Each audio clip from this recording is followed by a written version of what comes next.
j'ai appris son décès et j'ai été informé, j'ai appelé la famille, j'ai eu la maman, j'ai eu les frères qui m'ont confirmé qu'il nous a quittés à 13 heures.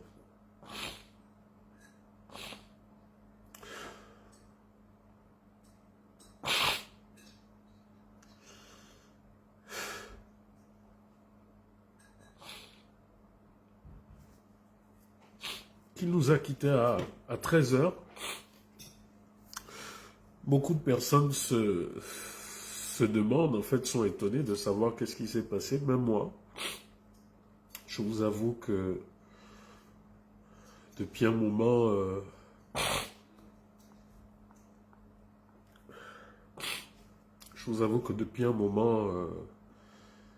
bon, c'est quand même 1 à 2 semaines que j'étais plus trop en contact avec lui parce que pour tous ceux qui me côtoient, ils savent que depuis 2 à 3 semaines, je suis très très pris. Et de ce que j'ai appris, il aurait fait une dépression. Il aurait fait une dépression et ensuite un Europalu. Il n'y a pas longtemps, il venait d'être ordonné même prêtre. Vous savez qu'il était très ancré dans sa foi. Et il avait des projets, il s'était fiancé et il avait des projets de mariage. Mais Yann est quelqu'un qui a beaucoup souffert. Vraiment, c'est quelqu'un qui a beaucoup souffert. Sa vie a basculé grâce à Oligui Nguema. Vous voyez, beaucoup ne comprennent pas souvent l'essence de notre combat. Quand on se bat pour une démocratie, lorsqu'on se bat pour un Gabon où on peut s'exprimer, beaucoup ne comprennent pas. Certains vont me dire, mais où est le rapport entre lui et Oligui? Je vais vous dire un peu, je vais vous faire le rapport et vous allez comprendre comment ce petit frère a beaucoup souffert. En 2021, il y a eu la révolte des casseroles que vous avez vue dans tout le pays. Et le régime Bongo a envoyé la GR à Port-Gentil. Cette GR était dirigée par Oligui Nguema. Comme à leur habitude, ils ont tiré sur des populations. Certains ont eu des balles à la tête. D'autres, on leur a tiré dessus comme ça. Enfin, les images sont là, la multitude. Mais le comble de l'horreur, c'est que dans une église, un jeune garçon, je vous raconte la version vraie, la version qui m'a été racontée par Yann lui-même, parce que vous savez, il y a eu tellement de fantasmes, tellement de... Et donc, Yann, dans son église, à Port-Gentil, a arraché des mains du fils de son pasteur un objet. L'enfant avait ramassé un objet qu'il pensait être un jouet. Et donc, Yann lui avait arraché des mains cet objet, voyant que ce n'était pas, on va dire, un jouet. Donc il n'a pas eu le temps de... Voilà, que la grenade a explosé entre ses mains, dans l'église. Yann n'était pas un activiste, Yann ne faisait pas de politique, c'était un croyant. C'était un croyant. C'était quelqu'un qui était dans son église lorsqu'il a arraché des mains de cet enfant cette grenade militaire qui a explosé. Il s'est retrouvé dans les urgences, dans les cliniques.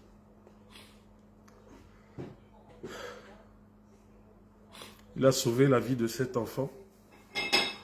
Et c'est Dieu qui l'a gardé miraculeusement en vie. Parce que lorsque vous regardez le lieu de l'explosion, comment l'explosion s'est faite, C'est vraiment Dieu qui a gardé Yann Ngonga en vie. Yann a été emmené, dépêché en hélicoptère militaire, l'hélicoptère de la GR, à Libreville, à l'hôpital militaire, où ils l'ont charcuté. Ce n'est pas moi qui le dis, hein, c'est plus tard, quelques années plus tard en Turquie, les spécialistes turcs vont le dire. Il a été charcuté, ça lui a créé d'ailleurs une gangrène qui a dû faire en sorte qu'on ampute encore un peu plus un de ses membres. Il a perdu quasiment ses 2 membres, ses 2 bras. Il a perdu un œil. Il avait des éclats de grenade dans les yeux.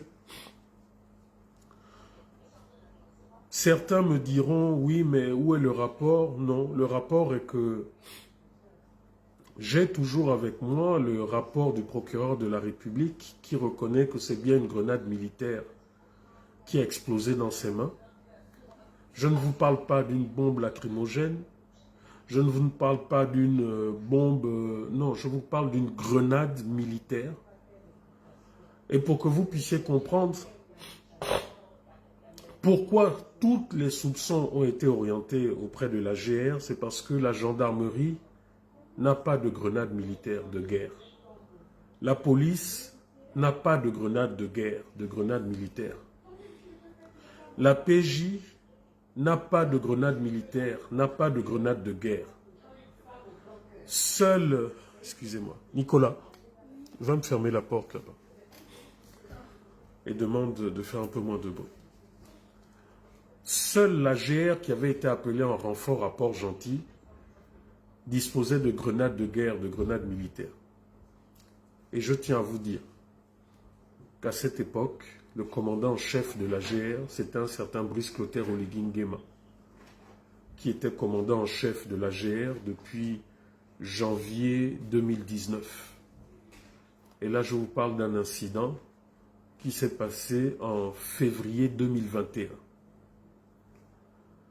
Donc, se sentant coupable, les autorités avaient envoyé l'hélicoptère, un des hélicoptères de la GR, je crois, l'emmener à l'hôpital militaire. Ils l'ont charcuté, ils ont. Mais le procureur de la République, d'ailleurs, pour que l'hélicoptère puisse partir, il y avait de la documentation. Et j'ai ce document, je vous le publierai demain. Donc ce document attestait bien que c'était un engin militaire, une grenade militaire qui avait explosé. Donc une fois qu'ils l'ont amené à l'hôpital militaire, au bout de quelques jours, ils ont menacé la famille, la mère, de garder le silence et qu'ils allaient s'occuper de lui. Donc la mère s'est exécutée, famille modeste s'est exécutée. Et malheureusement, ils se sont rendus compte qu'ils ont été abandonnés à eux-mêmes. Abandonnés, totalement abandonnés.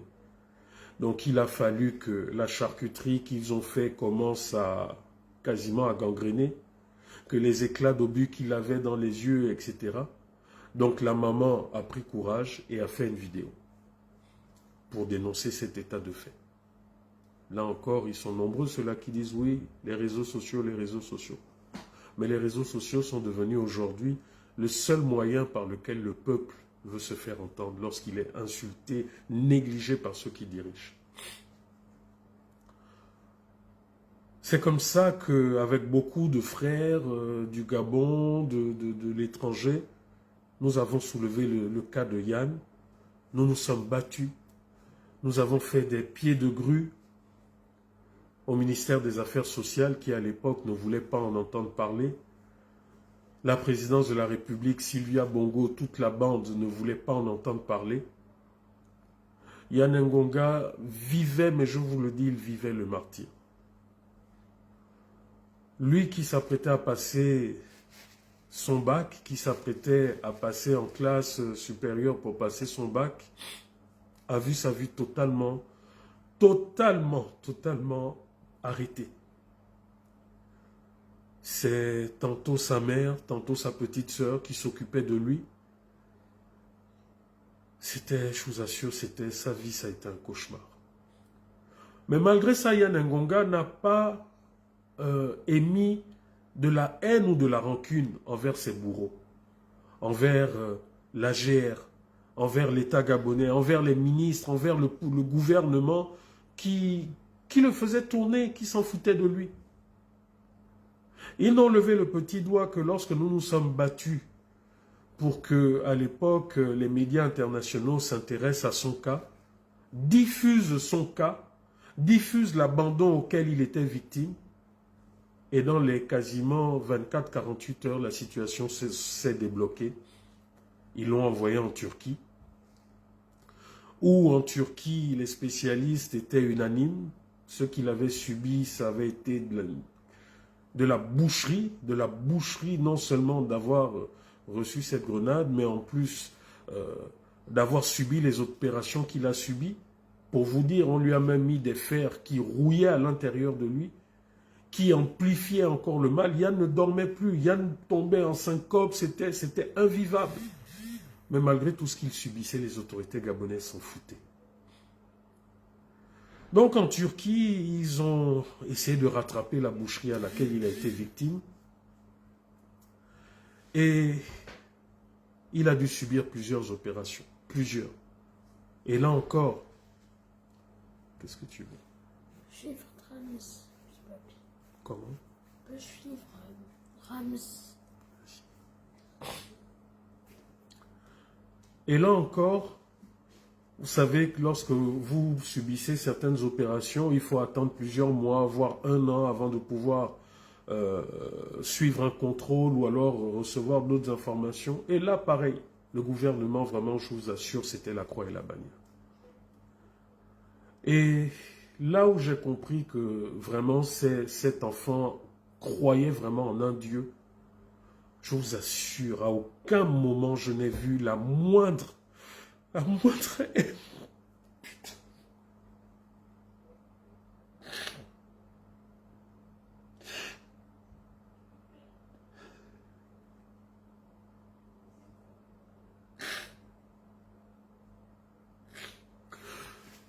La moindre aide envers ses bourreaux. Au contraire, tous les jours, il se disait qu'il faudrait qu'il guérisse vite pour pouvoir poursuivre ses études. Parce que c'était son rêve, terminer ses études, passer son bac. À l'époque, nous avions fait des pieds de grue. Je crois que le ministre de l'Éducation nationale, c'était le professeur Daouda Mungiama, qui avait promis qu'après l'opération, voilà, on le ferait passer le bac en session spéciale. Yann était plein d'espoir parce qu'il voulait passer son bac. Il s'était dit que s'il n'avait plus d'œil, que s'il n'avait plus de bras, mais qu'il était quand même en vie, c'est parce que Dieu l'avait permis. Parce que Dieu l'avait permis.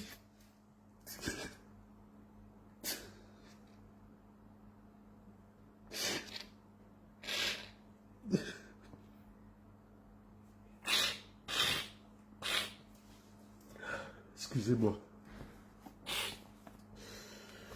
Excusez-moi, je vais essayer de me contenir.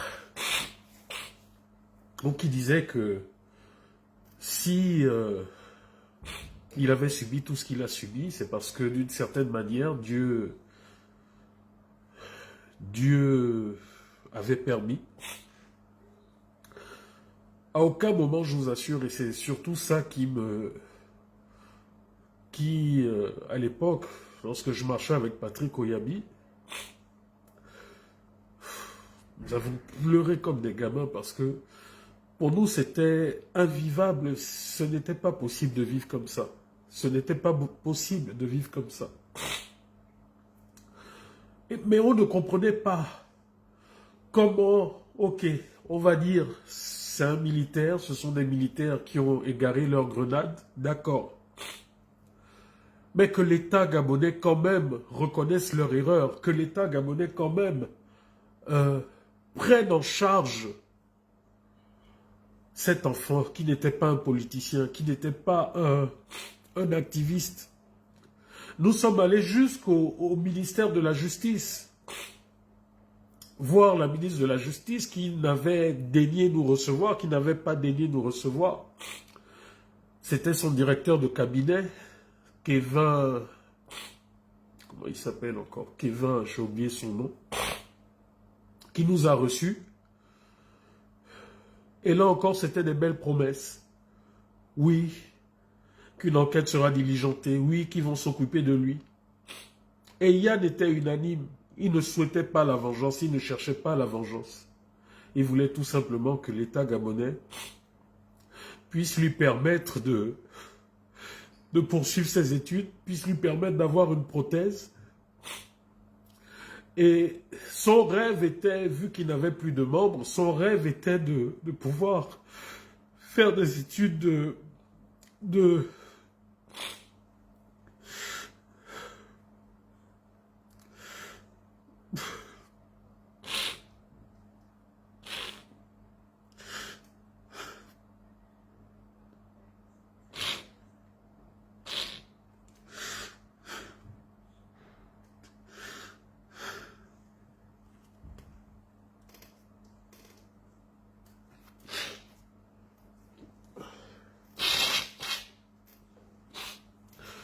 Yann voulait faire des études il voulait devenir traducteur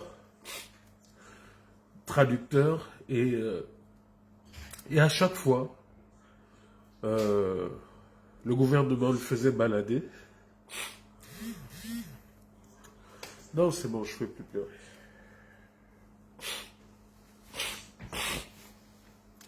À chaque fois, le gouvernement le faisait balader, lui donnait de fausses promesses, disant qu'il fallait d'abord qu'il se fasse opérer, qu'il guérisse. Et Yann avait ses espoirs. Je vous parle de depuis 2021. Jusqu'au moment où il a compris que ça ne se ferait jamais. Que Ali Bongo, Sylvia Bongo, Noureddine, parce que c'était eux qui dirigeaient le pays, s'en foutaient de lui totalement. Que la GR qui avait détruit sa vie, la GR dirigée par Oligui Nguema, qui avait détruit sa vie, ne ferait rien du tout. Alors il s'est résigné. Jusqu'à récemment, je crois que c'est en 2023, oui je crois, où sa situation s'est empirée, où nous avons dû encore faire des tapages sur les réseaux sociaux, demandant à Oligui de prendre ses responsabilités parce que c'était bien sa GR. C'était sous son commandement, donc sous sa responsabilité, que Yann avait vu sa vie basculer. Je me rappelle, je travaillais à l'époque ici, là en France. Et chaque matin, avant de commencer le travail, je faisais des pauses où j'attaquais le directeur de cabinet de l'époque. Comment il s'appelle encore celui-là? Bref, j'ai oublié. Et même lorsque je suis, un an après que je suis arrivé au Gabon, j'ai encore revu la famille. On s'est battu à nouveau pour qu'Oligui prenne ses responsabilités, que Yann puisse se faire opérer parce qu'il avait toujours les éclats de la grenade dans l'œil qui était totalement perdu. Et qu'enfin qu'il puisse passer son bac, on voulait que le gouvernement puisse lui octroyer une bourse. Que si le gouvernement gabonais pouvait octroyer des bourses aux Gabonais lambda, pourquoi pas lui qui avait été victime, qui avait dû arrêter ses études à cause de la GR? Pourquoi ne pas lui accorder une bourse à lui? Mais malgré tout ça, Oligui Nguema a, au final, après la pression, après la honte, a résolu de l'envoyer en Afrique du Sud, où finalement les médecins, parce qu'en Turquie, s'il avait été pris en charge plus tôt, on aurait pu sauver l'œil où il y avait des éclats, mais malheureusement ça ne s'est pas fait. Et comme on ne pouvait pas lui opérer et les membres et les yeux, je vous assure, il a vécu, on a dû lui arracher des orteils pour lui fabriquer comme une espèce de pince pour pouvoir au moins sur une main tenir quelque chose. Il a vécu le martyre, Yann. Vous n'imaginez pas. Et donc en Afrique du Sud, Oligui l'a envoyé, où finalement on lui a enlevé l'œil qui était mort. On lui a mis une prothèse. Oligui lui a donné un tout petit peu d'argent. Et ça s'est arrêté là. À son retour au Gabon, abandonné à son sort. Mais Yann n'a pas laissé tomber. Il s'est réfugié toujours dans sa foi en Christ, dans sa foi en Christ. D'ailleurs, il n'y a pas longtemps, je crois qu'il y a un mois, il avait été ordonné pasteur. Avec le peu d'argent que Oligui lui a donné, le peu d'argent avec lequel il devait se prendre en compte en Afrique du Sud, il a acheté des tentes où il voulait faire dans l'événementiel, louer les tentes, les chaises, etc. Et c'est comme ça que Yann vivait.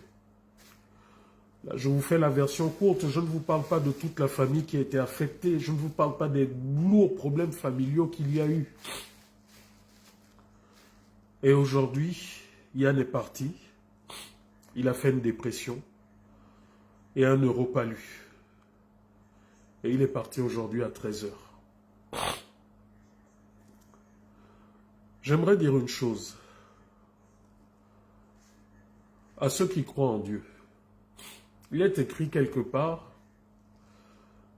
que à ceux-là qui font du mal aux victimes innocentes, à ceux-là qui font couler le sang des innocents, sachez une chose, où il voulait apprendre. Oligui Nguema, tu ne peux pas dire que tu n'étais pas au courant. Yann Ngonga, avant même que je ne puisse relancer les hostilités sur les réseaux sociaux, nous avons tout fait en coulisses. Nous avons refait les dossiers auprès de la CNAP-GS. Nous avons refait les dossiers que nous t'avons apportés à la présidence. Plusieurs fois, Yann était dépassé. Je lui ai dit, Yann, nous n'allons pas d'abord faire un tapage sur les réseaux sociaux. Les réseaux sociaux doivent être le dernier recours. Nous avons, je prends à témoin, rappelez-moi son prénom s'il vous plaît, il avait été arrêté sous les bongos pendant les casseroles. Aujourd'hui, c'est l'un des conseillers d'Oligui. C'est lui qui traitait de ce dossier en main propre, qu'il a apporté à Oligui. Oligui!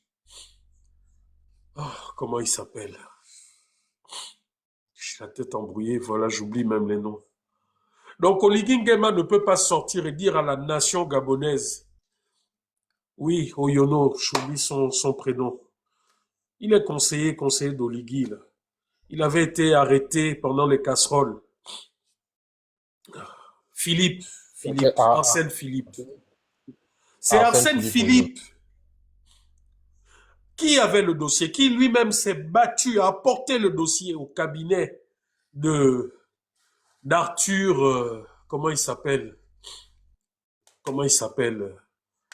L'ancien directeur ou directeur de cabinet d'Oligui, Arthur, excusez-moi, hein, j'oublie, j'ai la tête un peu embrouillée là. Arthur Lemami. Oligui a eu le dossier. Il a refusé. Il a refusé que Yann puisse apprendre. Il a refusé que Yann puisse venir en France se faire soigner. Il a refusé. Ce n'est pas l'argent qui manquait. Ils ont fait traîner le petit. Pendant des mois,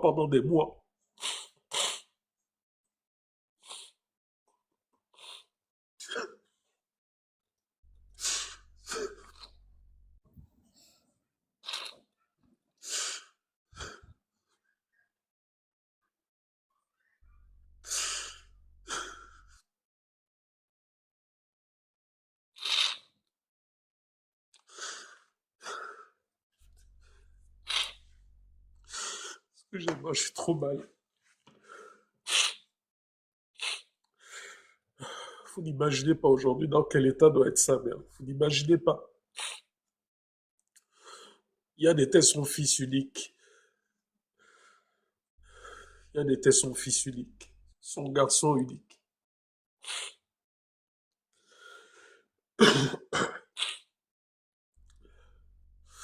J'ai mal parce que je ne comprends pas l'acharnement que les Mongos, Ali, Sylvia, je ne comprends pas l'acharnement qu'ils ont eu sur ce fils, sur ce garçon, sur cette famille. Était-ce l'argent qui manquait au peuple gabonais, qui manquait dans les caisses pour pouvoir soigner cet enfant? Était-ce l'argent qui manquait pour pouvoir faire en sorte que cet enfant aille apprendre? Lorsque j'ai dû venir en exil, À un moment, nous nous sommes dit c'était une bonne chose. Nous nous sommes battus, commencé à voir des écoles et même où on pouvait l'opérer, où il pouvait vivre. Malheureusement, les moyens m'ont manqué, les moyens m'ont fait défaut. Parce que, voilà, étant dans des conditions que j'avais pas calculées. Et aujourd'hui, je me dis, si j'avais eu les moyens, si j'avais pu le faire venir, peut-être qu'il serait encore en vie. Ah, mais Oligui, vraiment, j'espère que Dieu te fera payer le mal que tu fais aux Gabonais. Je te le dis, Oligui Nguema.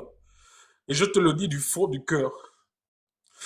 J'espère que, à vous tous, j'espère que vous payerez, que vous serez en vie. Et que Dieu vous fera payer ce que vous faites subir aux Gabonais.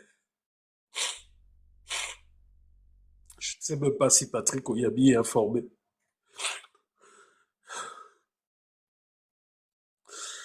En tout cas, voilà, son calvaire est fini.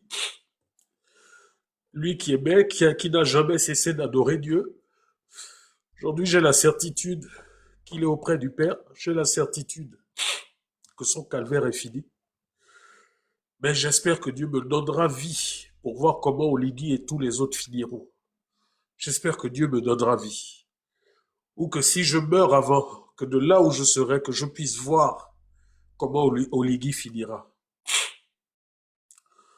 Oligui, tu es arrivé au moins d'un an, tu as donné 12 milliards à tes femmes. 12 milliards. Tu as violé la loi gabonaise, tu as modifié la loi. Depuis 3 ans, tu donnes 12 milliards à tes épouses. Tu as pris l'argent dans les comptes des bongos, les saisies, les voitures. Tu as distribué des voitures partout. Tu as donné des maisons à tout le monde, au Boom Pigs, à tout le monde, au Tétier, à tous tes larbins. Yann Ngonga qui avait besoin, qui avait vraiment besoin d'argent pour vivre. Tu as refusé de le lui donner. La mère de Yann Ngonga, institutrice, qui a dû arrêter ce qu'elle faisait pour se concentrer à 100% pour son fils. Même lui permettre d'avoir un emploi, tu ne l'as pas fait. Tu les as reçus après le tapage que nous avons fait pour expliquer, voilà, qu'ils vont aller en Afrique du Sud. Même une maison. Pour permettre à Yann de vivre décemment. Même l'envoyer à l'école, lui octroyer une bourse. Oligui Nguema, tu as refusé de le faire. J'espère vraiment que Dieu te le fera payer. Oui, Yann était fort. Vous le voyez fort. Mais à moi, il m'écrivait comme à un grand frère. Et je vous assure, il m'expliquait que c'était pas facile. C'était vraiment pas facile pour lui. Et c'est ce qui me fait mal, en fait. Parce que, en fait, s'il n'avait pas Dieu, s'il n'avait pas Jésus, je vous assure qu'il y a longtemps qu'il serait parti. Mais bon, le Seigneur en a décidé autrement. Je pense que c'est mieux. C'est mieux pour son âme.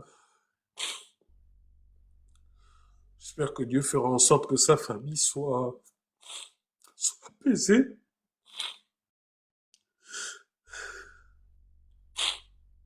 En tout cas, je voulais vous partager l'histoire de Yann Ngonga et je voudrais que vous sachiez, que vous voyez qui est votre sauveur, votre Josué, votre Oligui. Qui aime se cacher derrière autrui. Pour ce dossier-là, que personne ne vienne vous dire, hein, écoutez bien ce que je vous dis, je vous ai donné des noms, que personne ne vienne vous dire qu'Oligui Nguema n'était informé de rien, que la situation de Yann Ngonga, qu'il n'était pour rien non plus. C'est la GR, sous le commandement d'Oligui Nguema, un de ces hommes dont ils savent, parce qu'ils ont fait une enquête interne, ils savent c'est qui. Ils l'ont couvert. Ils ont refusé d'indemniser Yann Ngonga. Ils ont refusé de changer sa vie. Ce sont eux qui l'ont tué. Ce sont eux qui ont tué Yann Ngonga. Ils l'ont tué d'abord physiquement. Ils l'ont torturé moralement pendant plusieurs années. Et là, il est parti. Je vous dis, j'ai mal, j'ai mal, j'ai mal. Mais bon, c'est pas grave. Dieu a fait. Voilà, j'en ai fini. Je voulais vous partager ce témoignage. Moi, je pense Il y a que Greg qui est tu là, ne qui est devrais monté. pas. Excuse-moi, On Emmanuel, je m'entend? m'entends. Oui. Je disais que essaie de te calmer, bois un peu d'eau. Faut pas que tu te sentes mal ou que tu culpabilises. C'est normal d'avoir, enfin c'est normal d'avoir mal. C'était un de tes petits frères, mais il ne faut absolument pas culpabiliser parce que je pense que toi tu as fait de ton mieux. D'accord? Tu as fait de ton mieux, tu as agi comme tu devais agir. Tu es un grand frère, tu as rayé les informations et c'est arrivé aux oreilles de l'État. Celui le, le véritable meurtrier ici, c'est l'État gabonais qui n'a pas su prendre en charge cet enfant de la nation, d'accord, qui a été, voilà, qui s'est retrouvé paralysé à cause de leur dérive. Moi, je ne comprends pas comment une grenade fait pour se retrouver dans une cour où les enfants jouent. C'est un objet tellement dangereux. Comment on peut oublier un tel objet? Mais je comprends pas, en fait. Donc, déjà, ne te sens pas ne culpabilise pas, c'est pas de ta faute. C'est l'État gabonais, c'est eux les véritables meurtriers. C'est eux qui ont pris les gens en 2009, c'est eux qui ont pris les gens en 2016 et c'est eux qui ont pris Yann Ngonga aujourd'hui. Donc vraiment, ce jeune homme, je voyais tout le temps ses vidéos et je me suis dit, waouh, c'est vraiment un héros. Parce que quelqu'un avec autant de problèmes arriver à garder le sourire, à encourager les gens qui étaient dans des difficultés, à redonner de l'espoir aux gens.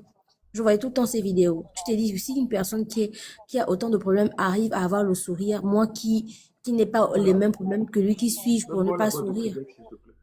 Donc voilà, non, moi je pense que c'est l'État gabonais le meurtrier en fait. Comme d'habitude, ils abandonnent leurs enfants. Aujourd'hui, on arrive à faire venir des gens de la France pour aller au Gabon, pour aller soi-disant inaugurer la cité de la démocratie. On n'arrive pas à prendre en charge, d'accord, un jeune Gabonais qui se retrouve dans cette situation, dans cette condition à cause des dérives de la mauvaise gestion d'un État. C'est dommage. C'est dommage parce que je crois que si ce jeune homme avait été pris en charge correctement, aujourd'hui, il serait encore en vie. Parce qu'effectivement, son état de santé ne permettait plus qu'il vive dans des conditions bizarres, dans un climat bizarre. Quand on a un état de santé aussi fragile, on est obligé de vivre dans un certain environnement. Et le Gabon n'était plus adapté à lui, en fait. Donc, il survivait. Il ne vivait même pas. Entre les douleurs, entre les moqueries, voilà, entre toutes ces choses-là, le Gabon n'était plus un environnement adapté pour sa santé. Et malheureusement, l'État gabonais a fait comme d'habitude, donner un peu d'argent juste pour que les gens se calment et voilà. On peut faire dépenser des millions et des millions pour faire venir les gens. On peut faire dépenser des millions pour faire taire les gens, pour faire arrêter les gens. Mais on ne peut pas dépenser des millions dans la vie d'un jeune Gabonais. Parce que justement, pour Oligui, la jeunesse n'est pas sacrée. Ça, il faudrait que les Gabonais l'entendent. Aujourd'hui, le président qu'on a ne considère pas la jeunesse gabonaise. D'accord? Parce que si réellement la jeunesse était sacrée pour Oligui, ce jeune homme-là serait encore en vie aujourd'hui. Il aurait mis à sa disposition tout ce qu'il faut pour son maintien et pour sa survie. Donc, Christian, tu as fait de ton mieux. Tu as fait ce que tu as pu faire en tant que grand frère. Tu as épuisé toutes les ressources que tu avais. Tu ne pouvais pas faire au-delà. Tu n'as pas un budget qui t'a été alloué pour prendre en charge toutes ces dépenses ou sa santé. Normalement, c'est l'État qui était censé le faire. Donc vraiment, moi, j'adresse mes condoléances à la famille maternelle, à la famille paternelle, à l'église, à ses amis, à sa fiancée, à son pasteur. Vraiment, je souhaite mes condoléances et j'aimerais dire que Ngonga, il est parti, il était chrétien, il s'est accroché à Jésus. Il n'a pas lâché le Seigneur malgré toutes les douleurs qu'il avait, malgré tout, il est resté accroché. Donc vous aussi, souvenez-vous de son héritage et n'abandonnez pas la foi. Maintenant, vous les kounabelistes, est-ce que vous voyez? Est-ce que vous voyez? Sachez une chose. Sachez une chose. Ce qui arrive à l'autre est susceptible de t'arriver. Moquez-vous, c'est ce que vous savez faire le mieux. Venez écrire des commentaires bizarres, c'est ce que vous savez faire. Mais attention, dans la vie là non, personne n'est immortel. Et personne n'est à l'abri de quoi que ce soit. Ce jeune homme-là ne pouvait pas imaginer qu'il tiendrait une grenade entre les mains. Et vous avez vu le résultat. Oligui que vous soutenez, qui soi-disant aime la jeunesse, a abandonné ce monsieur. Aujourd'hui, on est là. On a une famille éplorée. Une maman qui perd son garçon unique. C'est grave. Donc, réveillez-vous un peu. Il y a des choses qu'on n'a plus besoin de dire. On a répété les mêmes choses. Je ne sais pas ce que je peux dire de plus, à part vous dire de vous réveiller, en fait. Et Christian, beaucoup de courage à toi, vraiment. Je sais que ça te touche, c'est normal que ça te touche autant, parce que la proximité que vous aviez, vraiment, je te souhaite vraiment beaucoup de courage. Et voilà, quoi. Essaie vraiment de te calmer. Et après le live, essaie de te reposer. Parce qu'en plus, il y a l'histoire de Gaël là encore, donc c'est vraiment pas de tout repos aujourd'hui. Il y a tellement de situations, c'est pas facile. Donc voilà, je laisse la parole à Chris. Bonsoir tout le monde. C'est compliqué pour moi parce que tout comme Christian, on a pris cette affaire à bras le corps. C'était pas seulement une victime, c'était vraiment quelqu'un qui avait un rapport avec Dieu d'une puissance incroyable. C'est une première pour moi d'avoir approché quelqu'un qui avait une foi aussi puissante. Il m'a réconcilié avec beaucoup de choses et ça a été pour moi un honneur de défendre cet enfant-là. Ça a été un honneur pour moi que sa mère ait confiance en mon tempérament pour porter l'affaire de son fils, pour qu'il soit enfin pris en charge. Ce qui a valu qu'il puisse aller en Tunisie. Yann m'a amené à aller tellement loin dans la résistance. À cause de Yann, pour défendre ce jeune homme, je me suis brouillé avec beaucoup de membres de ma famille. 2, en l'occurrence, qui avaient une capacité à aider et qui ont même pris son problème pour instrumentaliser ou pour se mettre en valeur. Jusqu'à présent, les 2 membres de cette famille-là, on ne se parle plus à cause de Yann. À cause de Yann, les gens qui avaient une proximité du pouvoir, j'ai enlevé l'orgueil, j'ai appelé. On a pu, avec Christian, faire en sorte que on puisse le soulager au niveau de ses yeux, avant qu'il ne prenne l'avion pour aller en Tunisie. Yann était tellement fort, même au pic de la douleur. Depuis que je fais la résistance, il y a 2 cas qui m'ont déstabilisé. Il y a le cas d'Hervé Mambo et le cas de Yann. Pendant que Yann souffrait dans sa chambre, pleurait des douleurs indescriptibles, je le vivais dans ma chair parce que je l'avais au téléphone. Je n'ai pas vécu seulement le fait qu'on parle de Yann comme dans les réseaux sociaux. Tout comme Christian veillait avec ce jeune homme, on souffrait avec lui. On l'entendait pleurer.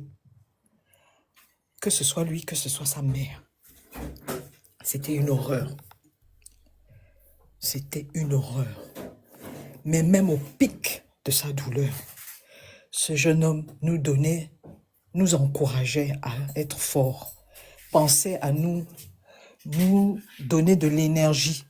Alors que nous, des fois, on était au sol, il nous réconfortait alors que c'était lui qui était en souffrance, une souffrance incroyable.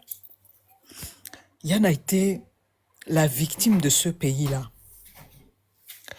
Je me disais que, Ali et sa bande ont fait en sorte qu'il soit maintenant un estropié.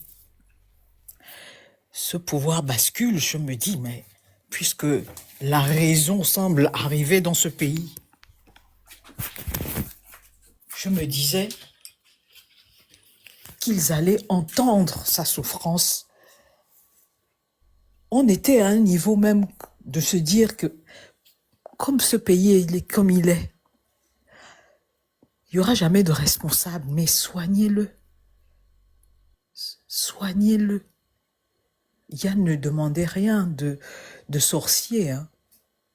Il demandait à avoir une vie décente, une instruction pour lui permettre d'être un grand frère, pour lui permettre d'être le fils qui soutient sa maman. Parce qu'il a vu sa mère dépérir, sa mère a tout abandonné pour lui. Sa mère a eu tellement de souffrances. Je ne m'attendais pas à ça parce que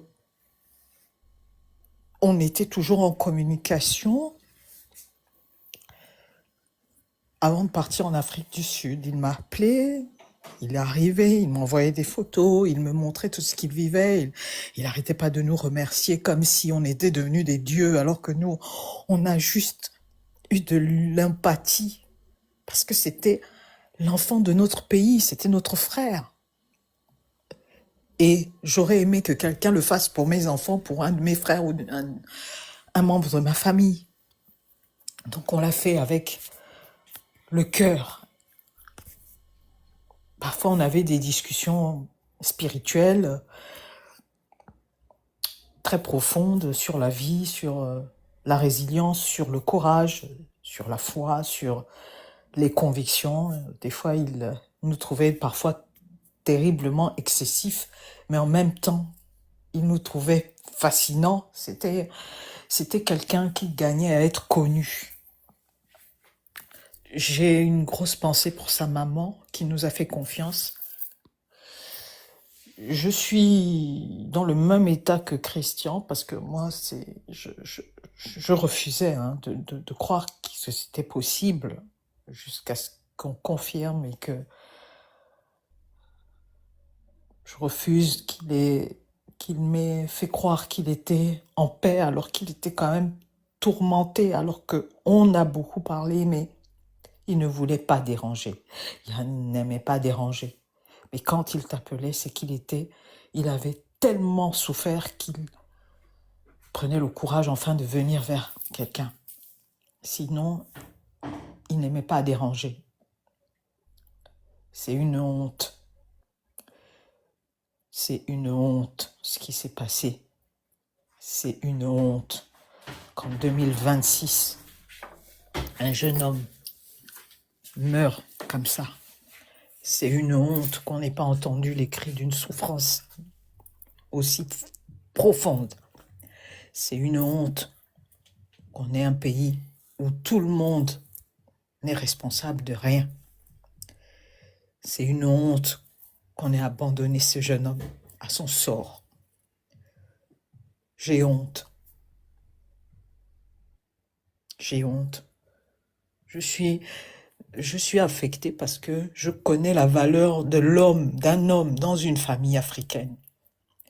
J'ai honte et j'ai mal parce que je sais la douleur de sa maman. Tout ce qu'elle a sacrifié pour que son fils puisse vivre. J'ai honte que dans ce pays, on préfère mettre de l'argent sur des futilités et ne pas miser sur un jeune homme comme Yann, qui n'avait pas de folie de grandeur, qui ne rêvait que de vivre sa vie de jeune homme. J'ai honte que, malgré sa foi, toute sa famille chrétienne, qui a accès à ce palais, qui a accès aux hommes forts de ce pays, n'ont pas changé la donne pour même, quitte à nous sacrifier, nous les activistes qui avons porté Yann, de donner à ce jeune homme la chance de vivre décemment. Ça sert à quoi de mettre un jeune homme dans les avions juste pour la communication? Ça sert à quoi de faire croire qu'on aide? Mais en fait, on te donne juste l'illusion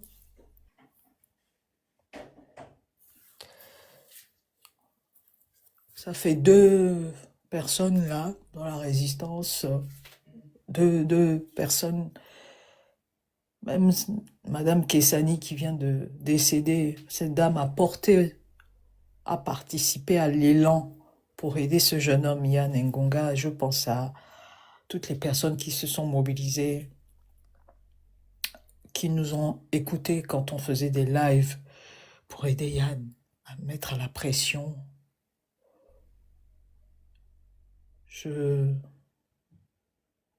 Je ne crois plus, moi, en tout cas, comme vous.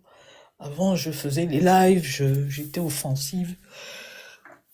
Moi, je n'y crois plus. Je n'y crois plus parce que c'est pas que la politique. C'est pas que la politique. Si on n'est pas capable, chacun de nous, d'être des humains, d'avoir de la compassion, de la bienveillance, tout ce qu'on fait là, c'est futile. Yann méritait une vie comme nous. Pas une vie de luxe, une vie simple, une vie avec de l'espoir. Ce que je vais garder de ces jeunes hommes, c'est la foi constante, indescriptible, l'amour de son prochain, la résilience, le pardon. Je n'aurais pas un discours négatif parce que Yann avait beaucoup de bonté en lui et beaucoup de compassion malgré les souffrances. Merci à maman Ghislaine, sa maman, de nous avoir fait confiance. Merci Yann de nous avoir fait confiance. Ça a permis à ta mère de te voir t'épanouir dans ta foi, de encore vivre des instants forts avec toi. C'est compliqué. Moi, je ferai mon rôle comme je l'ai fait quand il a eu besoin de moi. Je participerai à ses obsèques.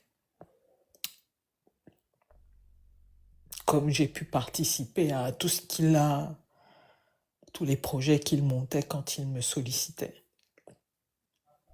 Je vais l'accompagner comme je l'ai fait dès l'instant où il est rentré dans ma vie, de par la souffrance que sa mère a dû venir dévoiler pour qu'on puisse l'aider.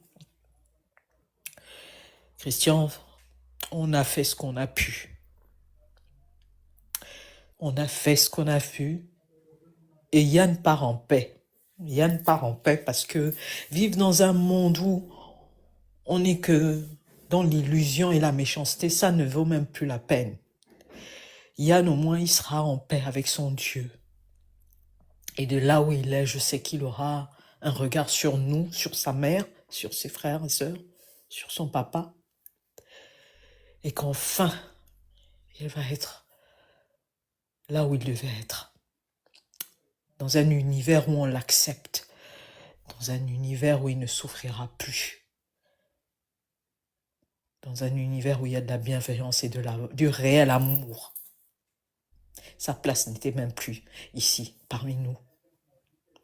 Parce qu'un monde qui sait qu'il y a autant de souffrance et qui s'en fout ou qui fait du déni, ce n'était pas un monde pour lui. Je prierai pour lui. Je garderai les dernières conversations qu'on a eues. Il n'y a même pas une semaine où il ne m'a jamais montré une déprime. Et c'est ce qui me tue. Parce qu'il avait le souci de nous préserver. Il est allé jusqu'à simuler son bien-être pour nous préserver, nous. C'est incroyable. Ça fait 2 personnes que je perds comme ça à cause de la résistance que j'ai faite là. Que je n'ai pas pu voir de mes yeux. Il y a Hervé Mombo et maintenant c'est Yann. C'est Dieu qui veut que se passe comme ça. Mais au moins j'ai eu la chance d'avoir une proximité avec ces gens-là et d'avoir eu leur confiance dans mon engagement et ma détermination et l'aide que j'ai pu apporter. Donc on va entourer ses parents comme on pourra. parce qu'on lui avait dit qu'on sera toujours là pour lui. Donc on va rester dans cette même dynamique. Voilà. Donc Christian, faut prendre sur toi parce que tu as des enfants qui te regardent et ta tristesse va toucher tes enfants, ton épouse. Il faut que tu sois fort pour maman Ghislaine. Et puis on sera là pour elle comme on a toujours fait. Elle sait comment on est. Hein. Mais là, c'est vrai qu'aujourd'hui, c'est... Honnêtement, je t'appelais, mais je pensais que toi, tu m'aurais dit non. Ce n'est pas une bonne information. Voilà. C'était quelqu'un de bien. C'était vraiment quelqu'un de bon. Il n'y en a pas beaucoup comme ça. Qui, dans la douleur, reste dans la foi, la bienveillance, l'amour du prochain, le respect. Il n'y en a pas beaucoup. Même moi, je n'aurais pas tenu. Ça a été un honneur pour moi de défendre un tel jeune homme. Ça a été un honneur d'avoir eu une proximité avec lui. Et beaucoup de courage à sa maman. C'est fort. Merci à vous.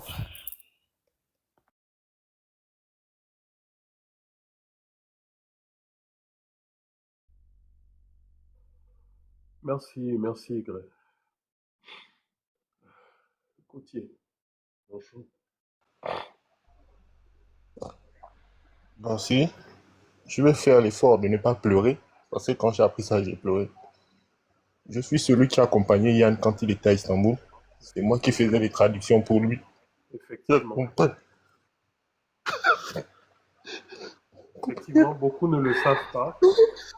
J'ai connu le côtier justement grâce à Yann. C'est le côtier qui s'est occupé de Yann en Turquie, qui s'est occupé de sa maman. C'est...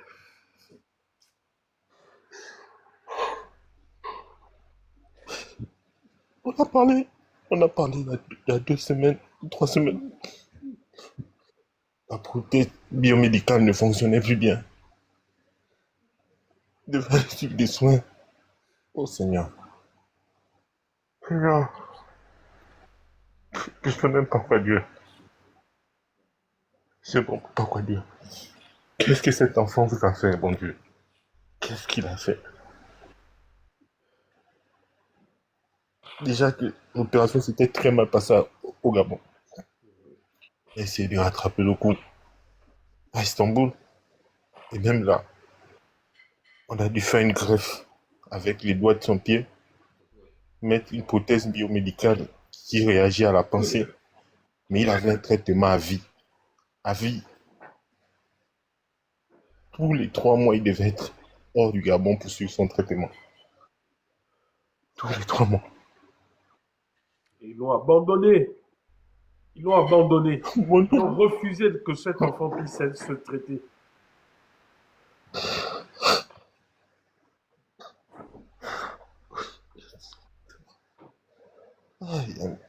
Mais vraiment, c'était quelqu'un de... C'est un grand cœur. C'était quelqu'un de bon. Le souvenir que j'ai de lui, c'est que lorsqu'on sort de 21 heures d'opération, le cœur soit anesthésie, il ne faisait que prier. Même les médecins étaient en train de me dire qu'est-ce qu'il était en train de faire en fait. J'étais en train de dire, il est en train de prier. Eux-mêmes, ils étaient étonnés. Ils étaient étonnés. Il était sous anesthésie, mais il priait. Il priait. Il s'est jamais plaint de sa situation. Il demandait juste qu'on le soigne. Il demandait juste à être soigné. Juste à être soigné.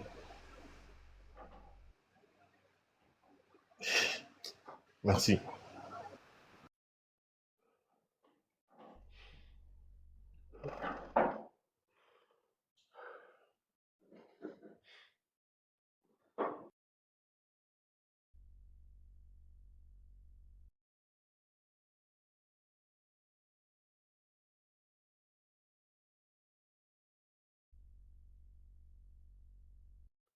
Princesse, tu peux prendre la parole. Hein? Je prends des photos là que je vais envoyer à PIS. Ou si Peace, tu es là, si tu peux gérer le panel, s'il te plaît.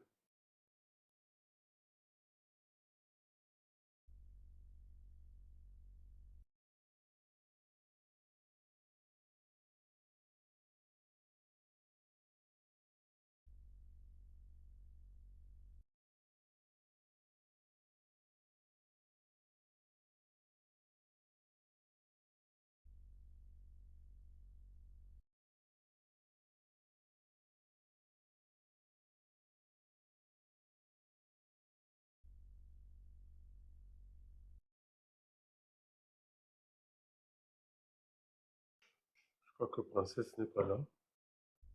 C'est qui est souffle de vie, là? C'est qui? On va couper le live. Souffle de vie, vous avez la parole. Hein, tu dis? Bon, écoutez,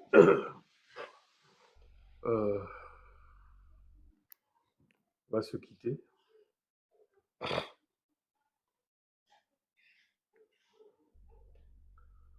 On va se quitter.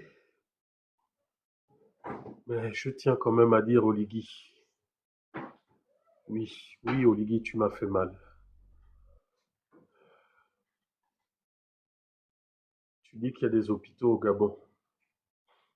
L'année dernière, tu es venu faire accoucher Anouchka ici. Vous avez dépensé des centaines et des centaines de milliers d'euros. Tu as donné des maisons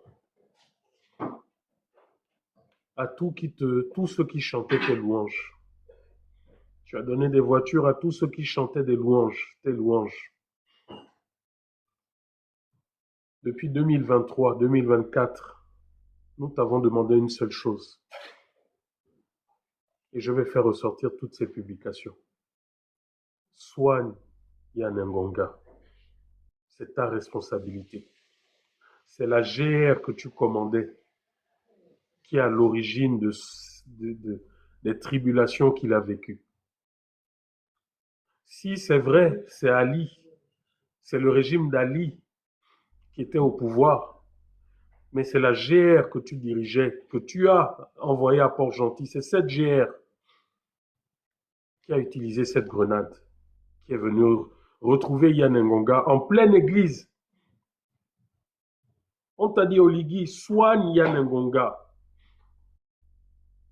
Permets-lui d'aller à l'école. Ça ne coûte rien à l'État gabonais. Ce n'est même pas de ta poche. C'est l'État gabonais. Il suffisait d'un simple décret pour qu'il soit pris en charge. Il vous a supplié. Nous vous avons supplié. Je prends pour témoin Philippe Arsène Ovono, ton conseiller, qui t'a amené ce dossier plusieurs fois. Philippe Arsène Ovono lui-même, qui ne comprenait pas pourquoi les choses n'avançaient pas. Et parce que vous en avez eu marre que nous faisions du tapage, vous avez dit, bon, il va aller en Afrique du Sud se faire opérer, on va lui enlever l'œil où il y a encore les éclats de grenade, et ça s'arrête là. Vous ne lui avez pas permis de repartir à l'école, son souhait. Vous ne lui avez pas permis de vivre de façon décente dans une maison. Oligui Nguema, c'est toi qui aujourd'hui qui viens dire que tu es là pour le peuple gabonais. La seule chose que je te dis, c'est que le sang de cet innocent va retomber sur ta tête, ainsi que sur toute ta descendance, Oligui. Si vraiment Yann Ngonga n'était pas un politicien, ne faisait pas de politique, si vraiment ta grenade, la grenade de la GR est venue le trouver dans une église, si vraiment cet enfant ne vous a rien fait de mal, j'espère que ces larmes, les larmes de sa mère, de ses frères et sœurs, j'espère que ces larmes te hanteront toute ta vie. Tu voulais le pouvoir, tu as pris le pouvoir.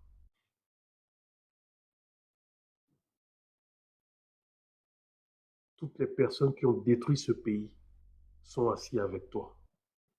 Et toutes celles qui ont subi continuent de subir. J'espère que Dieu me donnera vie pour voir comment tu termineras, Oligui. Et si je meurs avant, j'espère également que de là où je serai, je verrai comment tu vas finir. Je l'espère.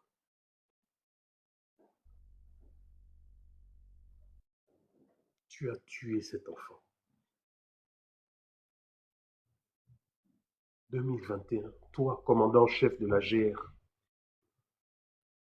et ne venez pas vous cacher derrière, c'est un accident. Ce n'est pas un accident. Vous avez reconnu que c'est bien une grenade militaire. J'ai le rapport du procureur de la République de l'époque. Mais vous avez refusé de prendre en charge cet enfant.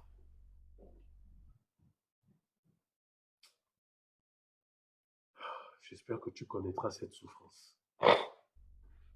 J'espère que tu connaîtras cette souffrance. Si tu peux imaginer aujourd'hui la douleur de sa mère, de sa grand-mère, de ses frères et sœurs, de sa petite sœur Monica, qui avait tout laissé, qui s'occupait de lui, qui lavait son grand frère. Oligui, j'espère que tu connaîtras la souffrance comme ça dans ta famille. J'espère que tu connaîtras cette souffrance dans ta famille. Je ne le souhaite pas pour tes enfants, mais j'espère que tu te réveilleras un jour, que Zita, Anouchka se réveilleront chaque jour et verront leurs enfants vivre le martyre, vivre ce que tu fais vivre au peuple gabonais. En tout cas, j'ai fini, hein? J'ai fini. Faites vos captures d'écran de moi en train de pleurer, c'est pas grave, je vais assumer. J'assume parce que j'ai un cœur. J'assume parce que je ne sais pas faire semblant. Il faudra faire vos panels. Vous qui venez de découvrir depuis août 2023 que vous êtes des patriotes, il faudra faire vos panels et dire que nous accusons Oligui à tort. Mais je tiens à vous rappeler, vous là, pendant que vous étiez cachés, pendant que vous avez découvert que vous aviez un pays qui s'appelait le Gabon le 29 août, pendant que vous avez découvert que vous avez un pays qui s'appelle Gabon le 29 août, il y avait des Gabonais sur le terrain qui se battaient pour des gens comme Yann Ngonga. En tout cas, peace. Je voulais t'envoyer des photos de Yann pour que tu les fasses passer, mais bon, je sais pas, la machine bloque un peu, je sais pas. Si quelqu'un veut prendre la parole, vas-y, allez-y. Alta, docteur, si quelqu'un veut prendre la parole. En tout cas, pour moi, en tout cas, bonsoir déjà à tout le monde sur le panel. Bonsoir Bernard. C'est compliqué. C'est-à-dire qu'on n'a pas fini un problème, on est tombé dans un autre problème. Même moi, les mots me manquent en fait parce que je suis dépassé. Et surtout que ce jeune, c'était un jeune qui n'a rien demandé à personne, qui se retrouvait au mauvais endroit, au mauvais moment. Mais ce qui est encore plus grave, c'est que l'État a reconnu ses torts et ils ne l'ont pas accompagné correctement. Et ça, c'est terrible. Oligui était responsable de la GR à cette période. Donc, pourquoi il n'assume pas aujourd'hui tout ce qui s'est passé à la période là? Ou bien cette période est mise à perte et profit et effacer cette partie de sa vie. Donc, nous demandons déjà la justice pour cette famille parce que c'est une famille qui a d'abord vécu ça dans sa chair, c'est-à-dire même avant qu'ils ne partent, c'est eux qui faisaient tout pour leur enfant et tous les petits soins, tout, se laver et tout ce qui n'est pas facile. Et qu'aujourd'hui, il part comme ça, quoi. Et si jeune aussi, ce qui est dommage. Parce que il avait toute la vie devant lui et suite à une erreur que des gens sont venus faire, pas une erreur, suite à une mauvaise gestion de situation, ben, on se retrouve à jeter des grenades. À quel moment vous sortez des grenades sur une population qui est désarmée? Je ne comprends pas. On se pose vraiment des questions dans ce pays-là, hein, parce que, excusez-moi juste une minute, je vais mettre sa photo. J'ai une de ces photos-là. Voilà. Donc, pour moi, ce qui me choque, c'est que à quel moment vous allez jeter dans une église une grenade, quoi.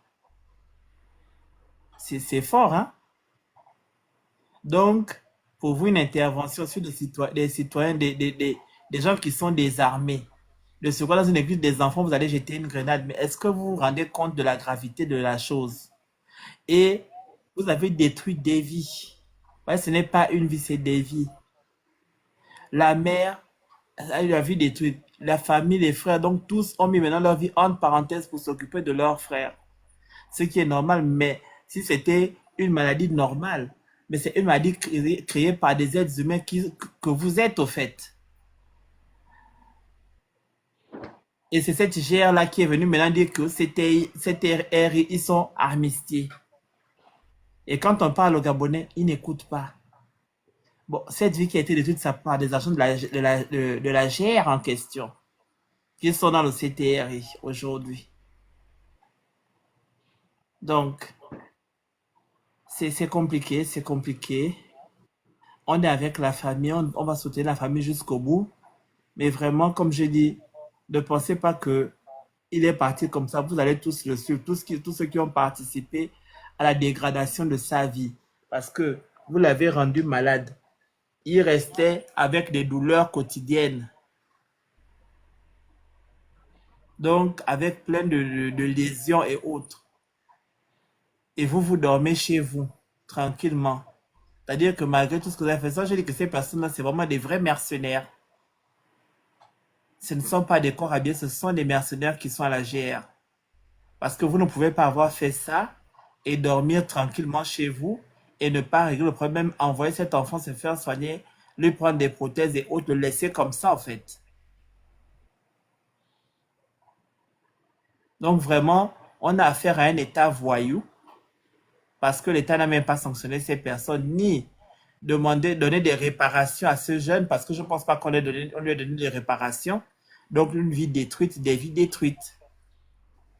Et j'espère qu'ils auront ça sur leur conscience et qu'ils le payeront un jour tôt ou tard avec tout le mal qu'ils ont fait et qu'ils continuent de faire à la population gabonaise.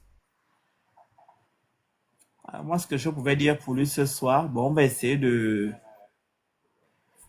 d'en parler demain et puis mettre aussi les différents témoignages pour la mémoire voilà, pour en souvenir de ça, de sa vie, voilà quoi, pour montrer un peu tout ce qui s'est passé parce que des fois, il faut laisser des traces parce que c'est important de laisser des traces et que les personnes se rendent compte de dans quel état nous sommes, dans quel pays, où on est dans une soi-disant 5e République, on est venu redonner la dignité aux Gabonais. Une personne dont la GR, qui est aujourd'hui en haut, est venue redonner la dignité aux citoyens gabonais et n'ont pas restitué la dignité de ce jeune-là à qui ils ont détruit sa vie. Oligui, tu le payeras cher. Sache que tu auras le retour et vous aurez tout ce retour, vous les agents de la Je t'ai GR. envoyé ces photos, hein, si tu peux les diffuser un peu, s'il te plaît. D'accord. Là, c'est celle qui était dans le jeu, dans l'actu, Gabon Actu que Princesse m'a envoyé, mais je vais prendre les autres que tu m'as envoyé, je vais les envoyer tout de suite. Ah, finalement, il avait eu la prothèse quand même, hein.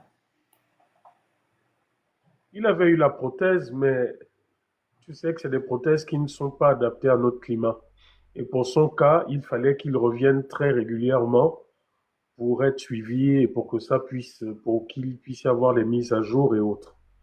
Aïe. Et, euh, et voilà, le gouvernement gabonais, les différents gouvernements s'en foutaient complètement. Donc c'était pas leur problème.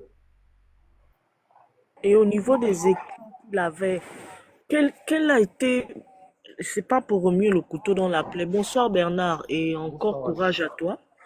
Je me souviens très bien de cette histoire-là parce que c'était pendant les casseroles début janvier, février 2022. Et voilà, c'est vraiment ça s'est passé à Port-Gentil. Tu sais que nous les Port-Gentillais là, tout ce qui se déroule chez nous, ça reste marqué à vie. J'aimerais juste comprendre en fait, si tu peux me dire rapidement qu'est-ce qui s'est passé en fait, le processus du décès là, c'est quoi? Il a fait une infection ou, au niveau de l'œil, je sais pas, je comprends pas, j'arrive pas à comprendre, Mais écoute, j'arrive pas. Et récemment en Afrique du Sud, on lui a retiré l'œil où il y avait hum, les éclats de grenades. On lui Ouais. a mis une prothèse. Mhm. Mais voilà, il y a des thèmes malades. Tu sais, ils ont fait des années sans pour autant véritablement qu'il suive son traitement. Il était abandonné à lui.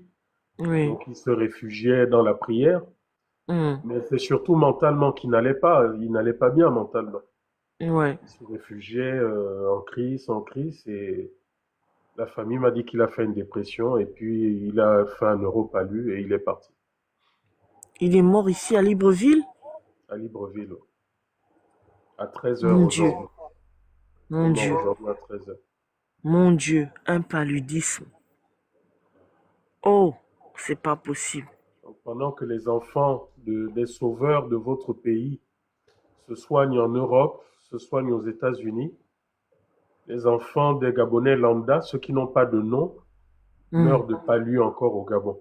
Le paludisme, je n'arrive pas à y croire. C'est pas Mais possible.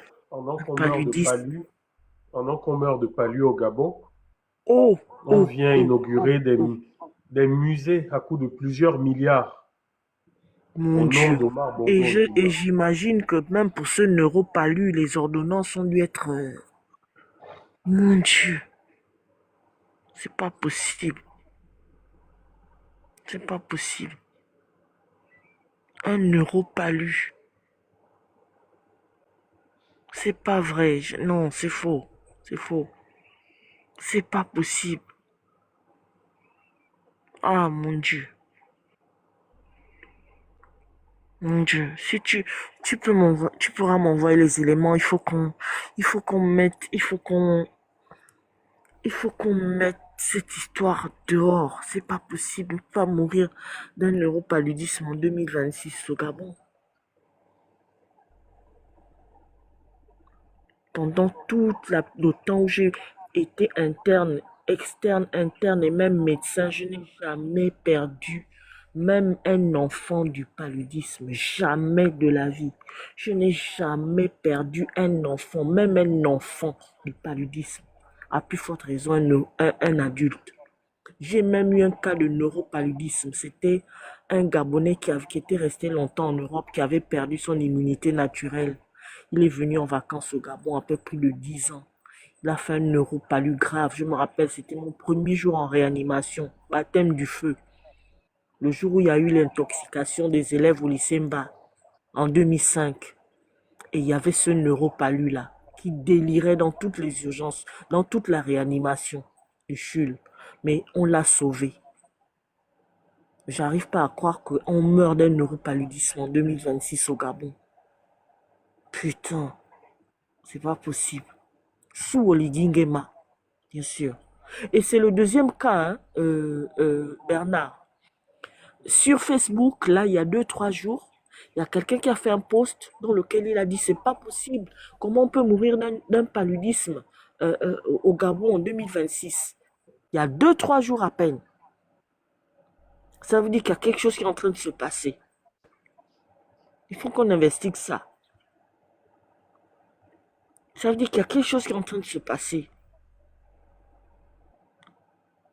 Mon Dieu. Toi, tu as une forte résistance au paludisme qui est en train de s'opérer au Gabon. Ça, c'est la prise en charge, les molécules. C'est pas possible, ça. Mon Dieu, il n'avait jamais perdu son sourire. Hein? Il n'a jamais perdu son sourire, cet enfant. Oh, courage, Bernard. Comment faire?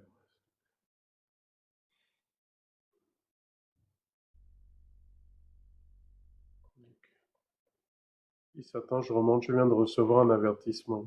Donc je remonte 2 secondes, après tu vas continuer. Mhm.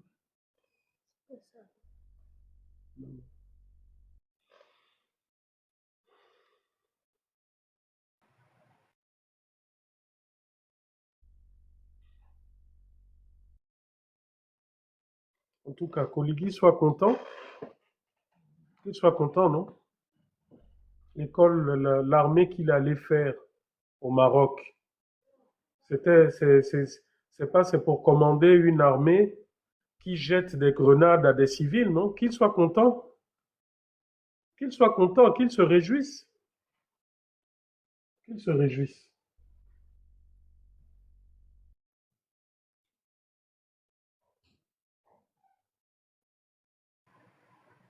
En plus que cette GR-là se retrouve protégée par l'armistice. Ce qui est encore très grave parce qu'ils commettent des méfaits, des délits et ils sont protégés.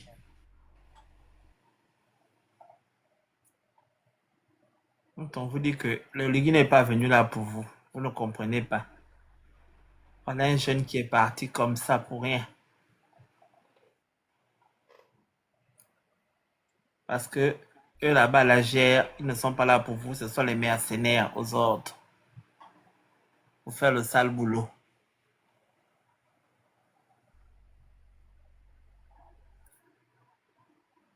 En tout cas, vraiment, condoléances à la famille, c'est difficile, c'est voilà. Surtout qu'il était il était plein de vie.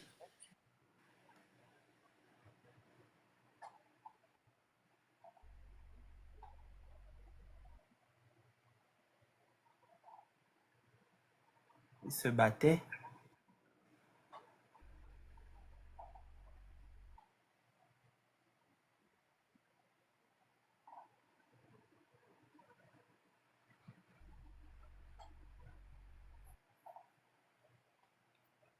Et moi, ce qui me choque, c'est que les personnes qui ont fait ça sont tranquillement assis chez eux. Hein. Est-ce que vous vous rendez compte? En fait, moi, c'est. Je sais même pas comment commencer à parler de l'affaire là, en fait. C'est. Est-ce que vous vous rendez compte qu'au Gabon, tu peux partir à cause du palu? Je sais pas si on se rend compte, en fait, de la dinguerie, quoi.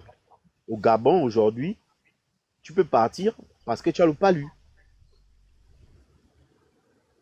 Voilà, tu peux partir au Gabon parce que tu as le palu. Et tu as des énergumènes qui te disent non, on ne doit pas parler de ça. C'est pas important. C'est pas la priorité. La fameuse phrase, c'est pas la priorité. Mais tout ce qui s'est fait au Gabon là, s'il n'y a pas la population, ça fonctionne comment en fait?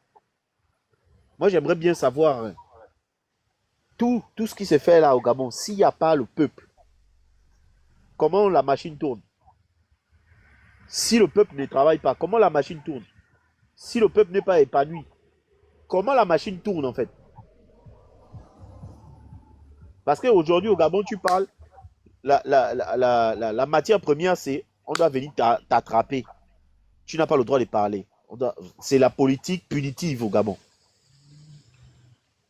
Quelque chose de mal s'est fait. Si tu parles, allez, on doit t'enfermer, on doit t'attraper, on doit te tortore.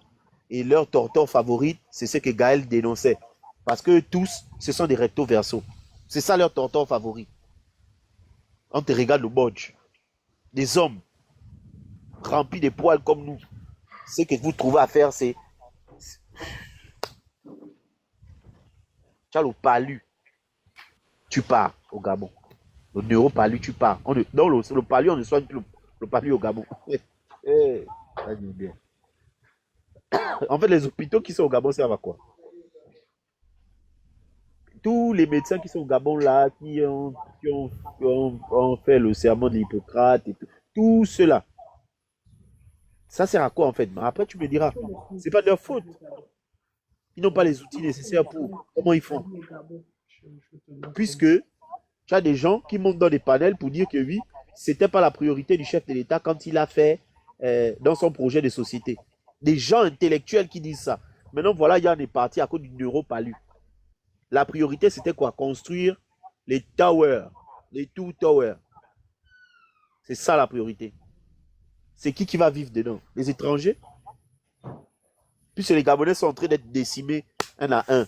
Et ce n'est pas la priorité du chef de l'État. Ce n'est pas sa priorité, les Gabonais. Qui va aller habiter dans les two? Qui va faire fonctionner les two towers là? Qui va travailler là-bas? C'est qui? Les étrangers? Dites-nous ça directement. Moi, je me rends compte que c'est vrai, en fait. Si vous avez vendu le pays, partagez à tout le monde son gain. Et puis, on va vous laisser avec le Gabon que vous avez choisi d'être avec les Kounabélistes et les étrangers. Je ne peux pas concevoir qu'en 2026, déjà, le problème du petit, les responsabilités, les gens se dédouanent. En fait, vous avez un chef d'État qui n'est responsable de rien. Et sa population kounabéliste disent que oui, c'est pas de sa faute. Même si on l'enlève aujourd'hui, celui qui va venir aura les mêmes problèmes. Il n'est responsable de rien. Le tort du Gabon, ou bien le tort de tout ce qui se passe au Gabon, c'est les autres. Il est parti à l'Assemblée nationale, il était en train d'incriminer tout le monde, sauf lui. Pourquoi tu es président en fait, je me demande, aujourd'hui, à l'heure actuelle, tu es président pourquoi? Puis c'est la faute, c'est pas toi. Tu es responsable de quoi en fait? Puisque tu te dédouanes de toutes les responsabilités, tu es responsable de quoi? Les hôpitaux ne fonctionnent pas, mais ce n'est pas ta faute. Toi, tu fais ce qu'il faut. Les médecins ne prescrivent pas les bons médicaments. Parce que c'est comme ça qu'ils fonctionnent. Oh non, leur population c'est plein de casses parce que vous, les députés, vous n'allez pas leur expliquer ce qui se fait. Mais tu sers à quoi? Merde, en tant que président, tu sers à quoi? Arrêter les gens quand on parle, on critique ce que tu fais. C'est ça là, être président? Oh, il faut aller envoyer la GR là-bas. En fait, moi, je devais même trouver ça honteux de voir quelqu'un qui dit on interviewe ta population et la première chose qu'il trouve à dire, c'est oh non, pardon, je n'ai pas envie de répondre ça parce que votre pays est bizarre. Dès qu'on parle, on vient vous arrêter. Ça, c'est une honte. Moi, personnellement, je suis président, je devais avoir honte de ça.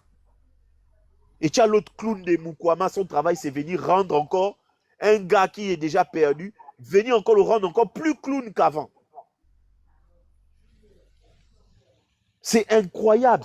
En fait, je n'en reviens pas. Ça veut dire qu'aujourd'hui, quand tu es au Gabon, si tu tombes malade, c'est risqué. C'est ce que ça veut dire. Déjà, la justice, plus personne ne croit en la justice gabonaise. On va t'arrêter. On va t'inventer une histoire. Et tu as un procureur qui va avaler l'histoire qu'on a inventée sur toi. Il va dire que c'est vrai. Donc, la justice, tu ne peux plus compter sur la justice au Gabon. Aujourd'hui, quelqu'un peut venir dire que oui, voilà ce qu'on m'a fait. Comme il aura mouillé le policier, ou bien il aura mouillé le procureur, ou bien il aura mouillé je ne sais qui, on va te prendre. Et comme les mandats de dépôt, ça se délivre là-bas comme si c'était la facture du pain, de la baguette que tu payes ici là à 1 euro. On va te délivrer un mandat de dépôt. Boum, tu te retrouves en prison. Présumé innocent, mais tu es en prison. Avec les crimes, les champions même du Dja, tu es avec eux. Pour un délit que tu n'auras pas commis, tu vas aller faire 6 ans là-bas, cadeau. 8 ans, cadeau. Après, on te sort. Tu n'es même pas de dommages intérêts. On te dit, allez, rentre chez toi. On s'est trompé. Donc, la justice, on ne compte pas. Maintenant, quand tu es malade aussi, on ne doit pas compter. Mais le pays, là, sert à quoi? Et tu as des grands qui sont là entrés. Au point n'est pas les vrais problèmes du Gabon. Ils viennent te parler de vie. Et on m'a critiqué. Merde! Donc, ça, c'est le truc qui me révolte, en fait, le plus, quoi. Gaël est venu se plaindre là. Combien de fois on a parlé de l'affaire de Gaël? Ça a regardé qui? Qui s'est intéressé à ça? Les Kounabéis sont fermés les yeux là-dessus parce qu'ils ont vu que quelqu'un dénonçait avec des noms. Les gens qui disent aujourd'hui que c'est qui les activistes, c'est qui? Les fameux activistes qu'on dit qu'on n'est pas les activistes là. C'est nous qui avons parlé de l'affaire de Gaël. Fatigués. Vous étiez en train de fermer vos fesses. Vous regardez à côté. C'est pas important. Maintenant, aujourd'hui, il est parti. Subitement, il y a un brin de lucidité. Yann là, Yann, combien de fois Yann, Bernard a pris? Nous tous, on ne faisait que parler que, il faut qu'il aille en Turquie. C'était en Turquie, non? Oui.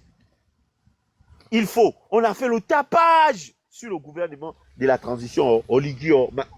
Tapage sur tapage. Comme d'habitude, les fameux grands, ils ont fermé leurs fesses. C'est pas important pour eux. Ça fait mal, hein. Sincèrement, je vous dis la vérité que En fait, on revient au même problème, quoi. C'est que c'est pareil comme quand Hervé est parti. C'est pareil. Quand Mambo disait qu'il n'est pas en forme, la façon dont on faisait qu'appeler les inbox, que faites-le, il va prendre l'avion, il va venir. On nous a négligés, en fait, on nous envoyait balader jusqu'à boum, il est parti. Et les mêmes là, hein, ils viennent maintenant. Oh, les cotisations, ça se passe comment?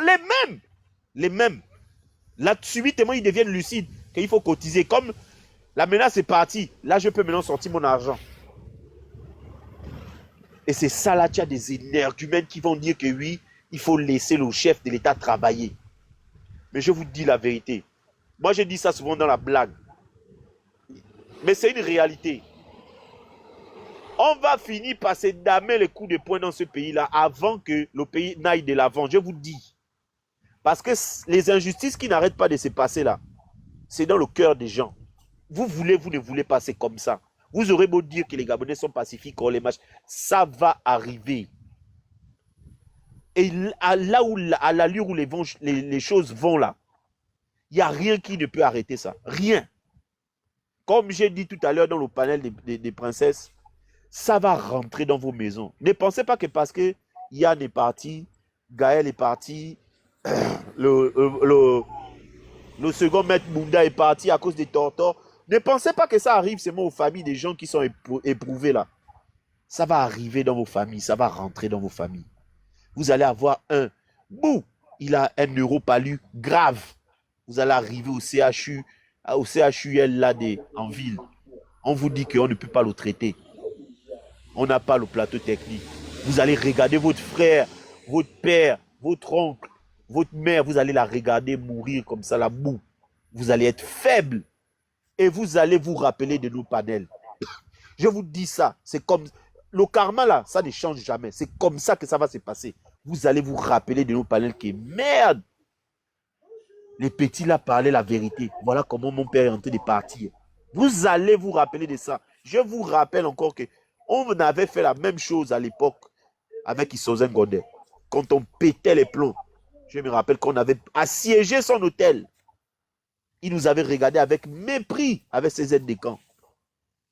Appelé les CRS. On nous avait mis, comment on appelle ça, en garde à vue. 24 heures, on est rentré chez nous. Il a pris son avion, il est retourné au Gabon. Le Covid est arrivé, pouf, il est tombé malade. Interdiction d'évacuation. C'est pas marrant, hein? C'est pas marrant. Parce que je sais qu'il a des enfants, c'est pas marrant.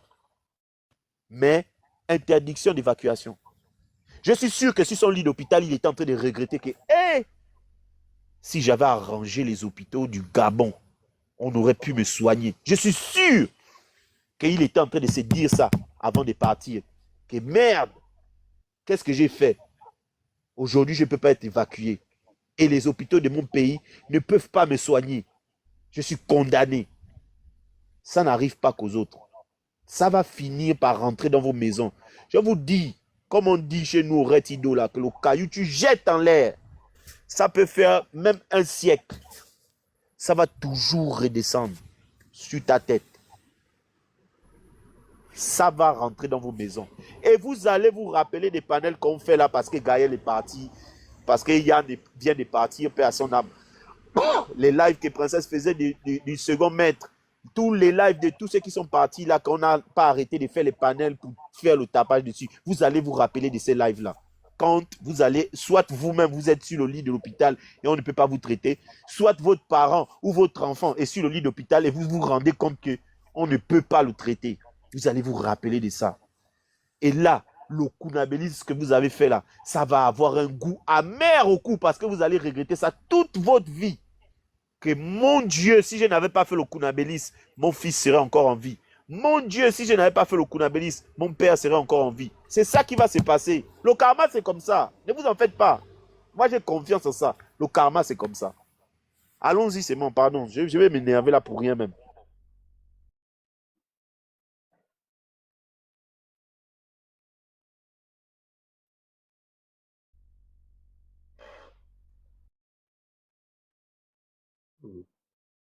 Le live est restreint. Ça ne va même pas m'étonner. Parce que c'est l'objectif qu'ils ont, hein, Bernard. Je suis en train de me rendre compte de ça. Hein. C'est l'objectif qu'ils ont pour Alain Claude. C'est ça là leur projet. Parce qu'ils savent qu'ils ne peuvent pas le faire sortir. Parce que s'ils le font sortir, ils sont foutus. Leur projet pour Alain Claude, c'est ça. Ils vont tenter de l'empoisonner comme ils ont fait pour... oui, c'est ça. C'est comme Gaël. ça qu'ils C'est ce qu'ils fonctionnent. vont faire. C'est comme ça qu'ils fonctionnent. C'est ça là leur objectif. Voilà pourquoi vous voyez Alain Claude est toujours en prison. Mais en tout cas, je dis, hein, Oligui, vraiment, j'espère que tu auras une bonne fin et que ta famille ne va pas errer partout comme errent les enfants Mobutu et autres. J'espère vraiment que tu auras une bonne fin. Mais si tu es malin et que tu vois tout ce qui est en train de se passer, si tu es malin et que tu connais l'histoire africaine et l'histoire des dictatures, si tu es malin, je dis seulement si tu es malin, laisse le pouvoir, part. Parce que tout est en train de se mettre en place pour que tu finisses très très mal. Et ça viendra. Et si je ne me suis jamais réjoui sur le cadavre de quelqu'un, je te le dis. Si on te tire dessus, je vais me réjouir sur ton cadavre, je te le dis. Parce que tu es quelqu'un de méchant, de mauvais. Il est plus facile pour toi de changer la vie de personnes qui ont détruit ce pays plutôt que d'innocents qui n'ont jamais rien fait. C'est-à-dire qu'alors qu'il pouvait même entamer des procédures contre l'État gabonais, il a refusé de le faire. Il a dit non. Je veux d'abord me soigner. Ils ont dit qu'ils vont me soigner. Ensuite, je vais reprendre l'école. Non, vraiment, c'est vrai. Hein. C'est Satan qu'il y a dans vos cœurs.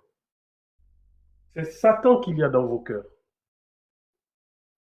C'est Satan qu'il y a dans vos cœurs. Il n'y a rien à dire. C'est Satan qu'il y a dans vos cœurs. Une population se plaint. Vous envoyez une armée qui est censée faire la guerre, qui est censée protéger le peuple. Vous envoyez une armée avec des fusils, des baïonnettes, des grenades militaires.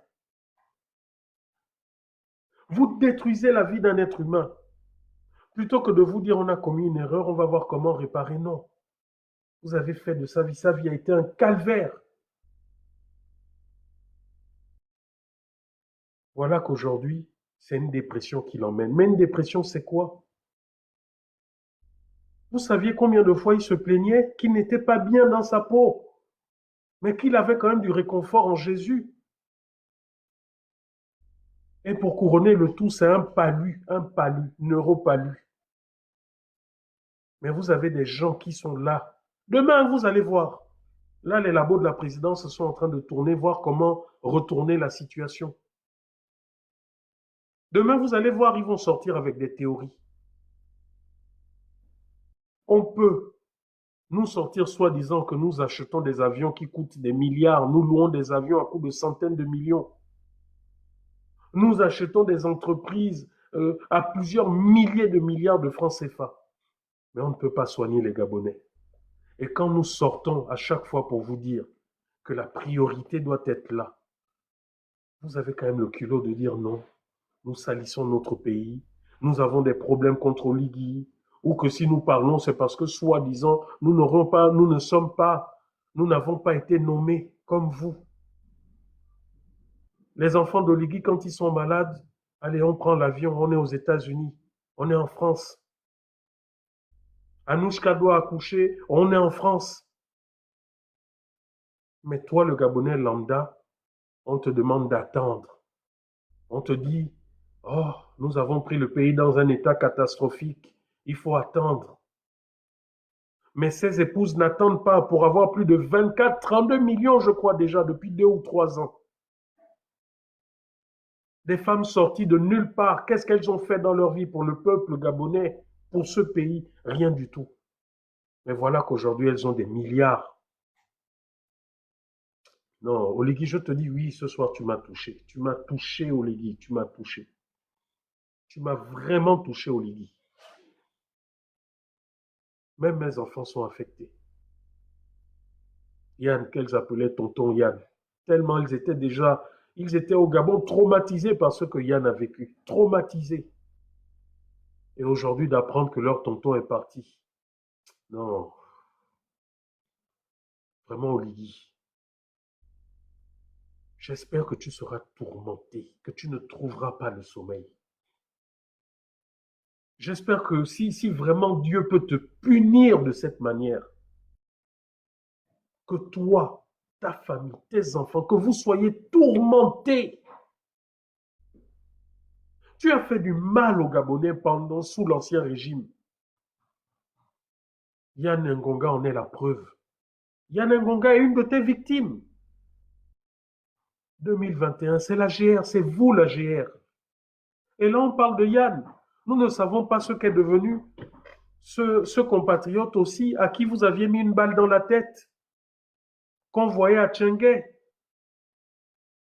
Tous ceux-là qui ont pris des balles dans les pieds, tout simplement parce que le peuple revendiquait, le peuple en a dit, en avait marre. Et Yann était chez lui, dans une église. C'est-à-dire que le message avec la dictature au Gabon, c'est que personne n'est à l'abri nulle part. Personne n'est à l'abri nulle part. En tout cas,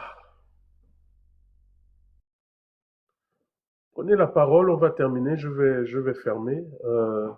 Essima Mou... Comment c'est écrit? Essima Mousse, allez-y, vous avez la parole. Après la grande sœur Alta, et puis on va boucler. Je crois que Princesse a dû s'endormir. Essima Mousse, vous avez la parole. Sauf si vous êtes monté par erreur. La grande Alta, vas-y, boucle.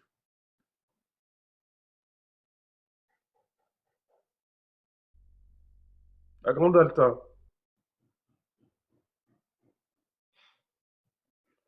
Ok, bon, Alta aussi, je vais faire descendre au fur et à mesure. Souffle de vie, vous avez la parole, allez-y. Ok, je crois aussi que c'est un tapotage par erreur. Écoute, Peace, vas-y, mets-nous encore quelques images, quelques photos, et on va se quitter.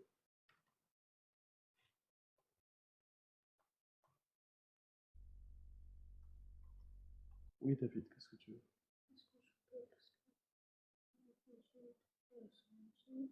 Mais non, les bébés, il est tard. Allez-y, dormir. Hein? Il est tard. Ton frère a veillé parce que j'étais distrait. Il est quelle heure? Presque 1 heure, alors qu'il est à court demain.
Ok, bon, on va se dire bonne soirée. On va Oui, se dire à demain. dire juste, de dire beaucoup de courage à la famille parce que c'est pas facile et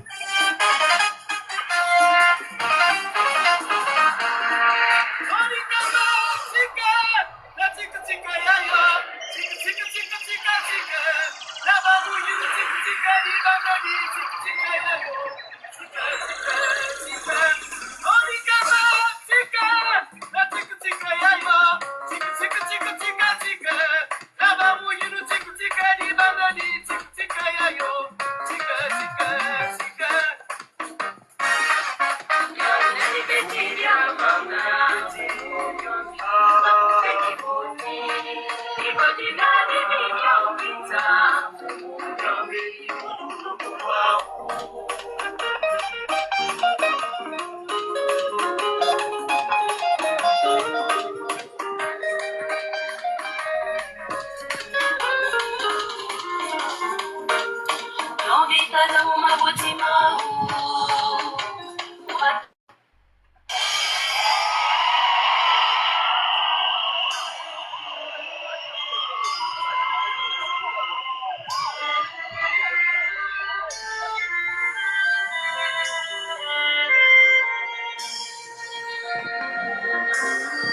Répands-moi ta vie par les eaux de ton esprit.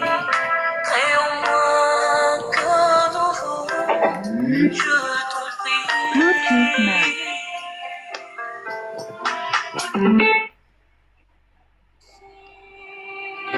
Pour me dire, oh, je sais, parce que rien ne peut troubler mon cœur en paix. S'il faut que je te dise amour, au-delà de tous mes mots, je te dirai, oh je t'aime, Shiloh. Shiloh, inscris ton nom dans mon esprit. Sinon, je ne saurais pas vivre moi ta vie. Shiloh, ta gloire éclaire tout mon être. Au nom de ton amour, je vis. Alléluia. Je vis au nom de ton amour, Seigneur. Alléluia. Réponds-moi ta vie, Jésus.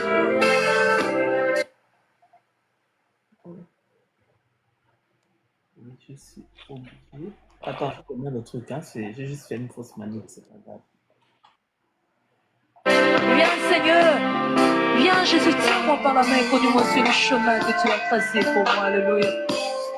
Tiens ma main sur le chemin. Viens poser sur moi ta main. Fais briller par ton amour mes lendemains. Au palier des bien-aimés, où ta grâce nous fait régner, je me réjouis de partager et t'aimer. Ton ami, oh Shiloh, viens lever moi la foi et ta vie dans mon cœur, ce qu'il faut. Shiloh, inscris ton nom dans mon esprit. Sinon, je ne saurais pas vivre moi ta vie. Shiloh, ta gloire éclaire tout mon être. Au nom de ton amour, je vis. Alléluia. Jésus, viens. Tiens-moi par la main, Jésus, et conduis ma vie, Seigneur. Je n'ai ni à gauche ni à droite, Seigneur, mais que je reste sur le chemin que tu as tracé pour moi. Le chemin, Seigneur, de ma destinée, le chemin, Seigneur, de la vérité. Alléluia. Enlève le faux qui est en moi, Seigneur, et mets ta vie, Jésus. Alléluia. J'ai besoin de toi, Seigneur. Fais ma vie par ta parole, oh Dieu. Alléluia. Ta parole me purifie et ton sang me justifie. Shiloh.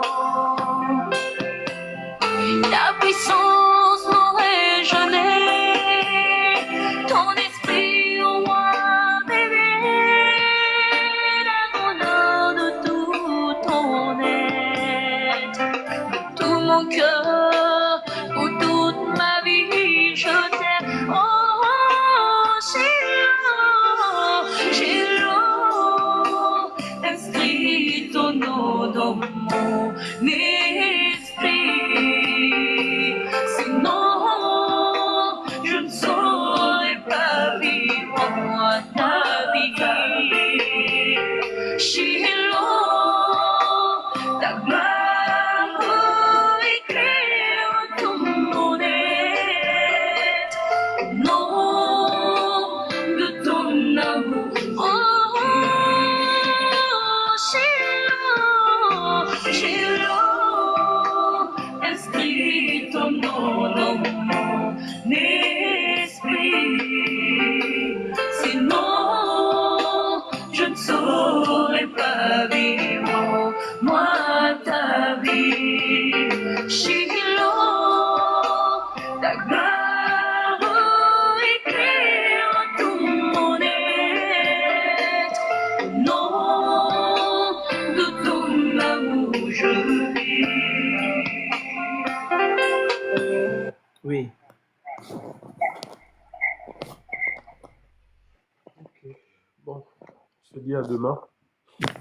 Bonne soirée. Ok. Merci à tous ceux qui étaient présents. Merci à tout le peuple. Demain, tu as prévu de faire un live ou pas? Je sais pas, honnêtement, je sais pas. Je ne bosse pas demain. Je ne sais pas. Ok. Mais si tu peux, tu vois, avec ce son, me préparer, parce que là, je n'aurai pas la force de faire un montage. Si tu peux, Ok. avec ce son, me préparer un montage, tu vois, avec ces photos, Ok. pour qu'on puisse diffuser ça, qu'on puisse diffuser. Tu m'envoies le message et puis je vais te faire ça, y a pas de souci. Ok. Ah, c'est Bon, compliqué. bonne Beaucoup de soirée courage. à tous et à toutes et merci encore.